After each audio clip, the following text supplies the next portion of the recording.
కొంచెం చచ్చిపోండి మావయ్య గారు. చచ్చిపోనా? ఇప్పుడే చచ్చిపోండి. చచ్చిపోనా? మీకు తెలియకుండానే మీ ప్రాణం పోయేలా చేస్తామండి.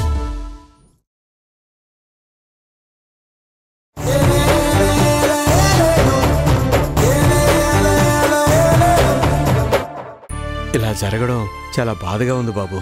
సారీ. సారీ దేనికి అంకుల్? అంటే ఆ గొడవలో పొరపాటునైనా మధు వల్లే దెబ్బలు తగిలాయి కదా. అయ్యయ్యో, అదేం లేదు. మీరు మా అమ్మమ్మ మాటలు పట్టించుకోకండి. ఆవిడికి ఏదనిపిస్తే అది మాట్లాడడం అలవాటు. జాగ్రత్తమ్మా, వెళ్ళొస్తాం. అల్లుడు గారు వెళ్ళొస్తాం.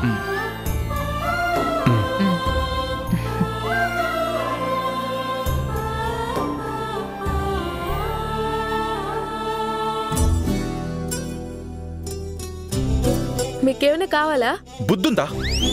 ఏ మీకు లేదా? ఈ అతే వద్దనేది. జస్ట్ కిడింగ్ బాబా, డోంట్ బీ సీరియస్. సీరియస్ కాక మరేంటి? ఇలా వాగడం వల్లే ప్రాబ్లం. అసలు నిన్ను ఎవరు చెప్పమన్నారు అక్కడ? ఎక్కడ చెప్పాను? ఏం చెప్పాను? నా కాలు చెయ్యి ఫ్రాక్చర్ అవడానికి కారణం నువ్వే అని నిన్ను ఎవరు చెప్పమన్నారు? అందరూ అడుగుతుంటే మీరేగా నా వంక చూశారు. ఎలాగో మీరే చెప్పేస్తారేమో అని నేనే చెప్పా. నీ వంక చూస్తే నేను చెప్పేస్తానని నువ్వెందుకు అనుకున్నావు? నేను క్యాజువల్ గానే చూసా. మీరు క్యాజువల్ గా చూసారని నాకేం తెలుసు? మీరు ప్రేమగా చూసినా కూడా కోపంగా చూసినట్టు ఉంటుంది. ఎక్స్ప్రెషన్ లో అర్థమై చావవు. ఏంటి? నేను ప్రేమగా చూసినా కోపంగా చూసినట్టుంటుందా? ఏదో మాట వరుస కన్నాను. అయినా మీరెప్పుడైనా ప్రేమగా చూసారా ఏంటి నన్ను? చిచి, నిన్నెందుకు చూస్తాను? చిచ్చియా? చీచి అంటే చీ కొట్టాననే మీనింగ్ కాదు. మరి నన్నెప్పుడో ప్రేమగా చూసినట్టు అంత కోప్పడ్డారేంటి? మా అమ్మ దగ్గర ప్రేమగానే ఉంటానుగా, అప్పుడు కోపంగా ఉన్నట్టు అనిపిస్తుందా? సర్లేండి గొప్ప. అత్తయ్య గారికి మీరు ఎలా చూసినా ప్రేమగానే ఉంటుంది. నీకెందుకు అంత కుళ్ళు? నన్ను చూస్తే కుళ్ళుకునే దానిలా కనిపిస్తున్నానా? బాగా తెలుస్తుంది. అవునా? సరే అయితే ఏ అవసరమైనా మీ అమ్మగారిని పిలిచి అడగండి, నన్ను అడగండి. నిన్నెవరు అడగర్లే, వెళ్ళు వెళ్ళు.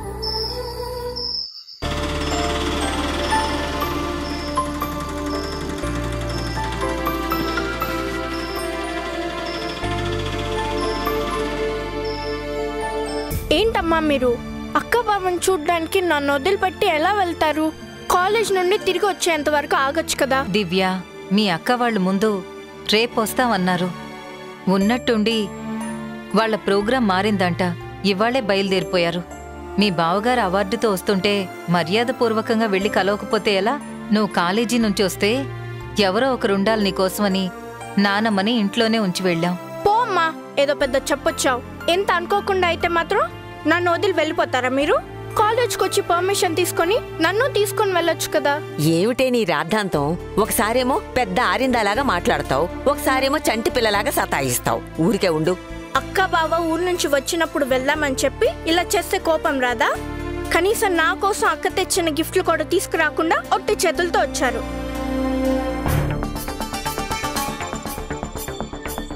ఏంటే వచ్చినప్పటి నుంచి ఇద్దరూ అదోలా ఉన్నారు, ఏమైంది? ఏం లేదమ్మా, అల్లుడి గారికి దెబ్బలు తగిలాయి. యాక్సిడెంట్ ఏమైనా అయిందా ఏంటి? అమ్మాయికి ఎలా ఉంది? మధుకేం కాలేదత్తయ్య. జరిగింది యాక్సిడెంట్ కాదు. వెళ్ళిన చోట ఆకతాయి వెధవులెవరో గొడవ చేశారంట. ఆ గొడవలో అల్లుడు గారి చేతికి కాలికి దెబ్బలు తగిలాయంట. పెద్ద దెబ్బలేమైనా తగిలాయా రమణి? పైకి గాయాలేం కనిపించట్లేదు కాని లోపల తగిలినట్టున్నాయత్తయ్య. వాపు రావడంతో కట్లు కట్టుకుని పాపం నడవడానికి ఇబ్బంది పడుతున్నారత్తయ్య. పిల్లలిద్దరికీ దిష్టైనా తీయాల్సింది రమణి. అంత పెద్ద అవార్డు గెలుచుకున్నప్పుడు అందరి కళ్ళు వాళ్ల మీదే పడి ఉంటాయి కదా. వాళ్ళొచ్చినప్పుడు ఎర్ర నీళ్లతో హారతి ఇచ్చాంలే అత్తయ్య. భయపడేదేం లేదు కదా? అదేం లేదు. మరి గిఫ్ట్లు ఎందుకు తీసుకుని రాలేదు? దీని బాధ దీంది. మీ అక్క బావ మన ఇంటికొచ్చేటప్పుడు తీసుకుని వస్తారులే.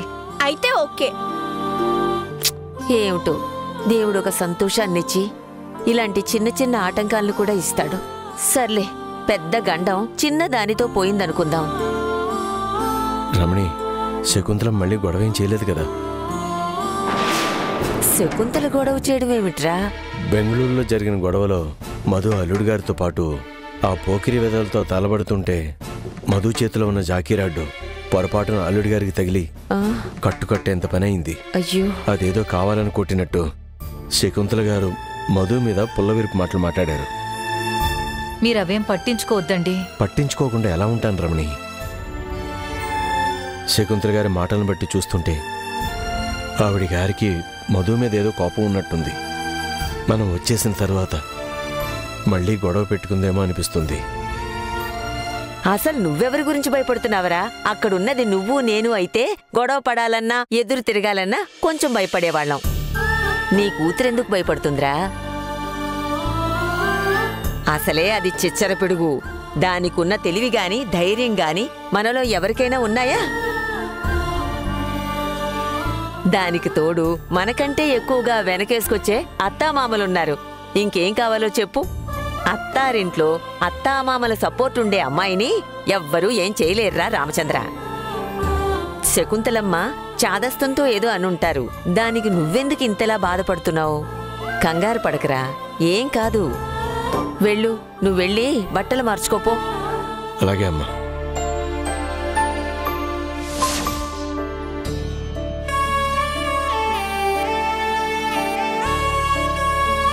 అక్క కోసం శారీ తెచ్చాను, కానీ అక్క ఎక్కడుందో ఎలా ఉందో ఆచూకీ మాత్రం తెలీదు. హ్యాపీగా ఉన్న మా ఫ్యామిలీలో అక్క తొందరపాటు నిర్ణయం వల్ల ఇలాంటి ఒక డిస్టర్బెన్స్ వచ్చేసింది. ఒకే ఊళ్ళో ఉంటున్నా అక్కని మాత్రం చూడలేకపోతున్నా. ఏంటో ఈ పరిస్థితి.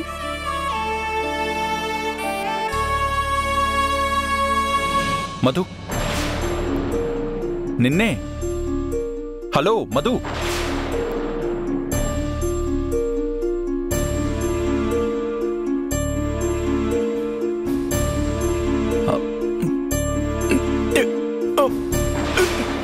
ఏం చేస్తున్నారు మీరు? మంచినీళ్ళు కావాలంటే నన్ను పిలవచ్చు కదా. 10 సార్లు పిలిచాను. నువ్వేదో ఆలోచనలో ఉన్నట్టున్నావు. నేను పిలిచినా పట్టించుకోలేదు. అయ్యో సారీ అండి, వినపడలేదు.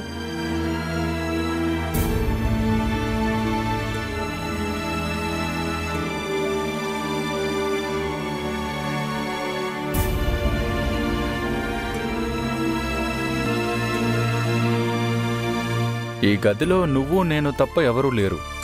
ఎలాంటి డిస్టర్బెన్స్ కూడా లేదు. ఇంత ప్రశాంతంగా నిశ్శబ్దంగా ఉన్న గదిలో కూడా నేనంత గట్టిగా పిలుస్తున్నా వినపడినంత ఆలోచనలేంటి? బెంగళూరులో షాపింగ్ చేసినప్పుడు అందరితో పాటు మా అక్క కూడా తీసుకున్నాను. అత్తే వాళ్ళకి, మా పేరెంట్స్కి అందరికీ ఇవ్వగలుగుతాను, కానీ మా అక్క కోసం తీసుకొచ్చిన శారీ ఇవ్వాలంటే మా అక్క ఎక్కడుంటుందో తెలియట్లేదు. అసలు ఇలాంటి పరిస్థితి ఎందుకొచ్చిందా అని నాకే తెలియకుండా ఆలోచనలో మునిగిపోయాను. మీరు పిలిచింది నిజంగానే వినపడలేదు. నాకు అర్థం కాని విషయం ఏంటంటే, పెళ్లిపీటల దాకా వచ్చే వరకు మా అక్క ప్రేమ విషయం గాని, మీతో పెళ్లికి సుముఖంగా లేని విషయం గాని ఎందుకు చెప్పలేదో ఇప్పటికే అర్థం కావట్లేదు. ప్రేమించే టైంలో పెద్దవాళ్ళకి చెప్పడానికి ఎవరికైనా భయం ఉంటుంది, అది సహజమే. కానీ ఇంట్లో వాళ్ళు సంబంధం చూసి కుదిర్చే టైంలో మా అమ్మ నాన్నలకి చెప్పడానికి ధైర్యం సరిపోకపోయినా నాకు మా నాయనమ్మకో చెప్పుండొచ్చు కదా. ఖచ్చితంగా మా అక్క పారిపోవడానికి ఎవరో ప్రేరేపించుంటారు. అలా చేసిందెవరో తెలియాలి. ఇప్పుడు పొరపాటుగా నా కాలు చెయ్యి ఫ్రాక్చర్ చేసింది. అదే వీళ్ళక్క పెళ్లిపీటల మీదకి రాకుండా అట్నుంచటే పారిపోవడానికి కారణం నేనేనని తెలిస్తే ఈ రాక్షసికున్న కోపానికి నిజంగానే నా కాలు చెయ్యి విరిచేస్తుందేమో. మా అక్క వెళ్ళిపోయిన దగ్గర నుంచి ఇంతవరకు ఎవరిని కమ్యూనికేట్ చేయలేదు. ఇంటికి వచ్చే ప్రయత్నం కూడా చేయలేదు. కనీసం నన్ను కలవడానికి కానీ, నాకు కాల్ చేయడానికి కానీ ట్రై చేసినట్టు లేదు. అక్క అడ్రస్ ఎలా తెలుసుకోవాలో దిక్కు తోచట్లేదు. సరే సర్లే, నాకు బాగా ఆకలేస్తుంది. తినడానికి ఏమైనా తీసుకొచ్చి పెడతావా? సరే. నందు, నీకు ఈ టైం కల్లా ఆకలి అవుతుందని తెలిసే తీసుకొచ్చానన్నా. నేను తినిపిస్తాలే, నువ్వు కూర్చో. ఒక్క నిమిషం అత్తయ్య. భోంచేసే ముందు ఆయన టాబ్లెట్ వేసుకోవాలి. అది వేసుకున్న 10 నిమిషాల తర్వాత తినాలి.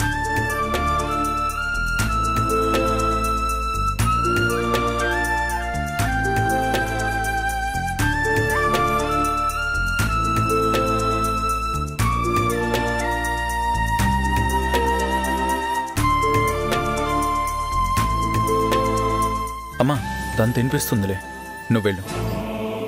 ఏం పర్లేదు నాన్న, 10 నిమిషాలు ఆగి తినిపించి వెళ్తాను. నీకంత శ్రమ ఎందుకమ్మా? తనుంది కదా, తను తినిపిస్తుందిలే. పాపం, తనకి నీకు తినిపించడం అలవాట్లేదు కదా నాన్న, ఇబ్బంది పడుతుందేమో. నేనుండి తినిపించి వెళ్తానులే. తనకేం ఇబ్బంది లేదమ్మా. అన్నీ నీకు అర్థం కావు నాన్నా. మీ పెళ్ళే ఇంకా 2 వారాలు కూడా కాలేదు, అప్పుడే ఇలా తినిపించడం లాంటివంటే ఇబ్బంది పడుతుంది. తను చెప్పుకోలేదు పాపం. నాకేం ఇబ్బంది లేదత్తయ్య. అయినా ఇలా తినిపించడం మాకు కొత్తేం కాదు. మా ఇంట్లో మేము కూర్చొని భోంచేసేటప్పుడు ఒకసారి ప్లేట్లో చెయ్యి పెట్టం, అమ్మని కలిపి తినిపించమంటాం, లేదా నానమ్మని కలిపి తినిపించమంటాం. ఇది అలవాటే అత్తయ్య మాకు. నువ్వు భోజనం చేసావమ్మా? లేదు నాన్న, నువ్వు తినకుండా నేను ఎప్పుడైనా తిన్నానా? నీకు తినిపించి వెళ్దామని వచ్చాను. ఎలాగూ మధు తినిపిస్తుందని చెప్తున్నావు కదా. సరే నాన్న, టైం అవుతుంది, నువ్వు భోంచేయి. అమ్మ మధు, నందు సరిగ్గా తినడు, కడుపు నిండా తినేలాగా నువ్వే చూసుకోవాలి. తింటానులేమ్మా, బాగా ఆకలిగా ఉంది, మొత్తం తినేస్తాను. నేను చూసుకుంటానులేండి అత్తయ్య. ఇందులో ఒక్క మెతుకొదిలా నేను వదలను, నోట్లో వేసి కుక్కుతాను. ఆకలిస్తుంది, తినిపించు. సూప్ తాగించమంటారా?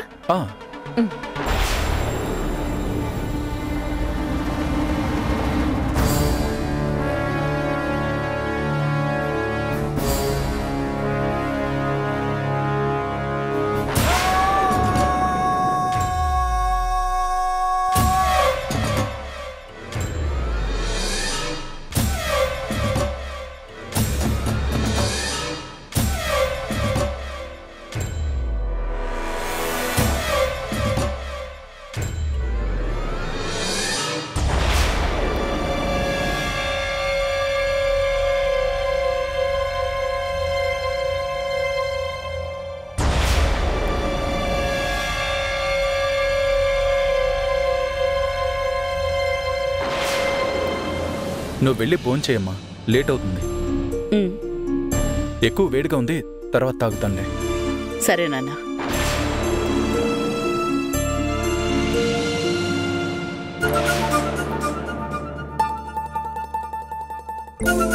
ఏమండి, నేను ఇక్కడ తినిపిస్తూ ఉంటే మీరు తల అటు తిప్పి కూర్చుంటే నేనెలా తినిపించాలి? నువ్వు తినిపించింది చాలు, ఇక్కడ పెట్టు. మీ గురించి అత్తయ్య సరిగ్గానే చెప్పారు, మీరు సరిగ్గా తినరు అని. తినకపోతే నోట్లో వేసి కుక్కుతానని నేను చెప్పాను అత్తయ్యకి.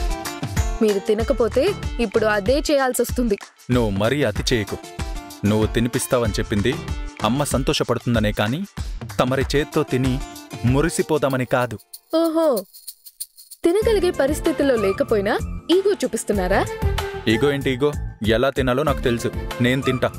హలో మాస్టారు, మీరు తినే చెయ్యి డ్యామేజ్ అయ్యింది, ఆ విషయం మర్చిపోయారేమో. ఈ చెయ్యి డ్యామేజ్ అయితే ఏంటి, ఈ చెయ్యి ఉంది కదా, దీంతో తింటాను, లేదంటే స్పూన్తో తింటాను. సరే తినండి. అక్కడ పెట్టు.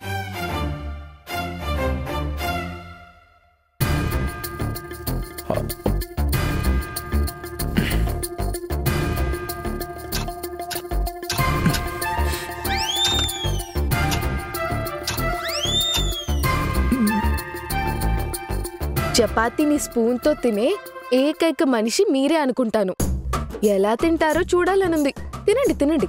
తింటాను, చూస్తూ ఉండు.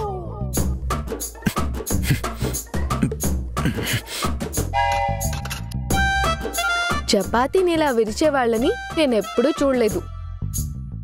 సౌండ్ వస్తుంది తప్ప చపాతీ తిన్న పాపాని పోలేదు.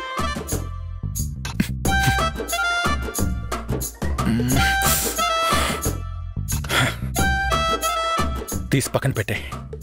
అలా ఎలా పక్కన పెట్టేస్తాను? మీరే తింటా అన్నారు కదా, తినండి. నాకు వద్దంటున్నాను కదా, సూప్ తాగాను కదా, ఈ పూటకి ఇది చాలు. అలా ఏం కుదరదు, మొత్తం తిని తీరాలి. నాకు వద్దు అంటున్నాను కదా.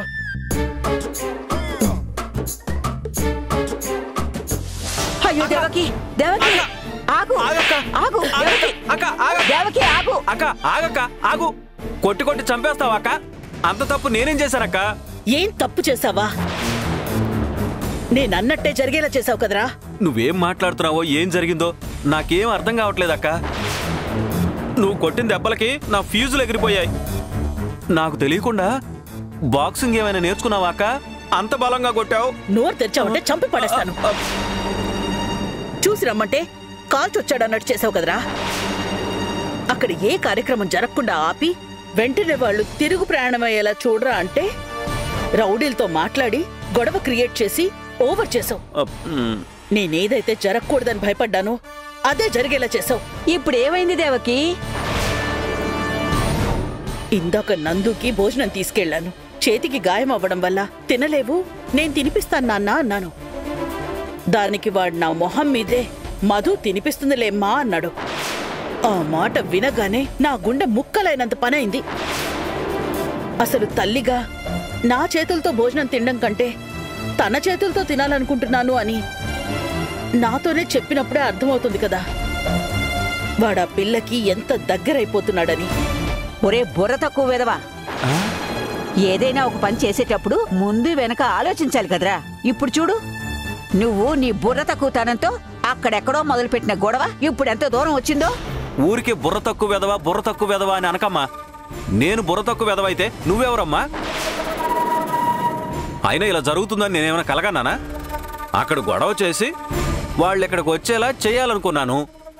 దానికి వాళ్ళిద్దరూ దగ్గరవడానికి ఇదంతా చేసినట్టు అంటారేంటి? రేయ్, చెప్పిన పని సక్రమంగా చేయడం రాదు గాని మళ్ళీ నువ్వు చేసిన ఏదో పని సమర్థించుకుంటున్నావా? అసలు నువ్వు వేలు పెట్టిన పని ఏదైనా సక్రమంగా పూర్తయిన దాఖలాలున్నాయా? అలా అని ఇలా కొట్టి చంపేస్తావా? ఇక చాలే నోర్మి. చేసిన నిర్వాహకం చాలక మళ్ళీ ఎదురు సమాధానం చెప్తున్నావు. ఆ కాలు చెయ్యి విరగొట్టేదేదో ఆ మధుకి విరగొట్టినా పోయిండేది కదా. కోలుకోవడానికి అమ్మగారింటికి వెళ్ళేది. కనీసం నెల రోజులైనా మనం ప్రశాంతంగా ఉండేవాళ్ళం. అక్క, ఇంకో ఐడియా. రేయ్, ఇంకోసారి ఐడియా గీడియా అన్నావంటే చంప పగులుతుంది. అక్క, నిజంగానే మంచి ఐడియా అక్క. వాడేదో మంచి ఐడియా అంటున్నాడు కదా, అదేదో ఒకసారి విందాం. నువ్వు ఊరుకోమ్మా. వాడి మట్టి బుర్ర గురించి తెలుసు కూడా వాడి ఐడియా విందామంటున్నావా? అదేదో పనికి మాలిన ఐడియా అయి ఉంటుంది. అదేం లేదక్క, వింటే నువ్వే ఒప్పుకుంటావు. ఏంటో చెప్పి అడవరా ముందు.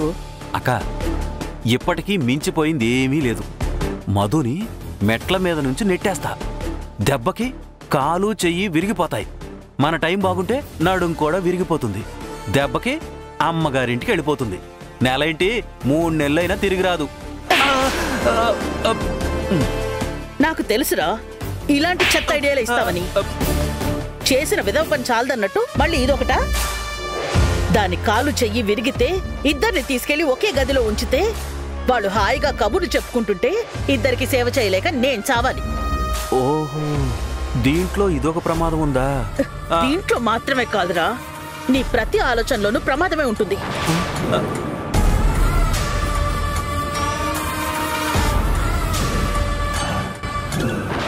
రేయ్ అక్క, ఆ పిల్లకి లైఫ్లో ఎలాంటి ప్రాబ్లం లేకుండా ప్రశాంతంగా ఉంది కాబట్టే తన కంప్లీట్ ఫోకస్ నందు మీద ఉంది.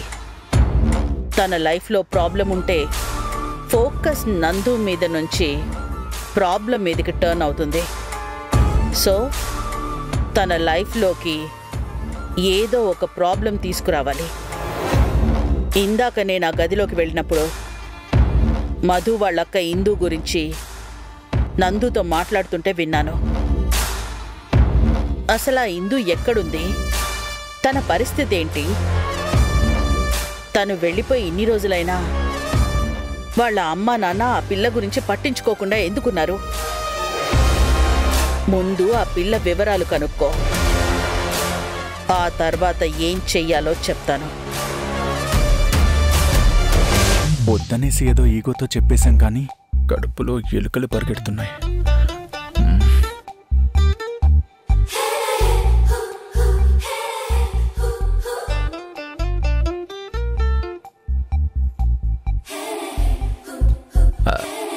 Excuse me. ఎస్, తినిపిస్తారా కొంచెం? ఇందాకేదో పెద్ద భీష్మ ప్రతిజ్ఞలు చేశారు. అదేదో అయిపోయింది. ఆకలిస్తుంది, తినిపించు. ఎంత ఈగోతోటి పొగరుతోటి చెప్పారో అవన్నీ పక్కన పెట్టేసి తప్పైపోయింది, క్షమించు, నాకు తినిపించు అని మర్యాదగా రిక్వెస్ట్ చేసుకోండి, తినిపిస్తాను. తినిపించమని అడుగుతున్నాను కదా, మళ్ళీ ఇంకేంటి? దబాయిస్తున్నారేంటి? అవసరం మీదేనప్పుడు ప్రేమగానో రిక్వెస్ట్ చేస్తూనో అడగాలి కానీ ఇలా కాదు అడిగే పద్ధతి. ఇప్పుడు నా ఈగో హర్ట్ అయింది కాబట్టి మీరు చేసిన తప్పొప్పుకొని తినిపించమని రిక్వెస్ట్ చేసుకోండి. ముందు సారీ చెప్పండి. సరే, ప్లీజ్ తినిపించు. సారీ ఎవరు చెప్తారు? ఉఫ్, నా బతుకు రోజు సారీ చెప్పడానికే సరిపోతుంది. సరే, సారీ, తినిపించు.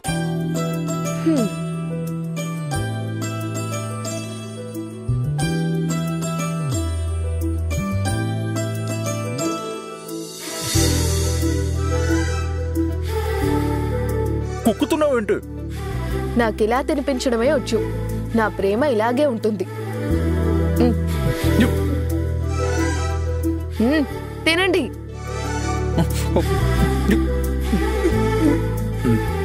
కోపం మొత్తం తినిపించడంలోనే చూపిస్తుంది. నోటి దురుస్తో వాగిన దానికి ఇప్పుడు ఆ నోటికే పనిష్మెంట్ ఇస్తుంది.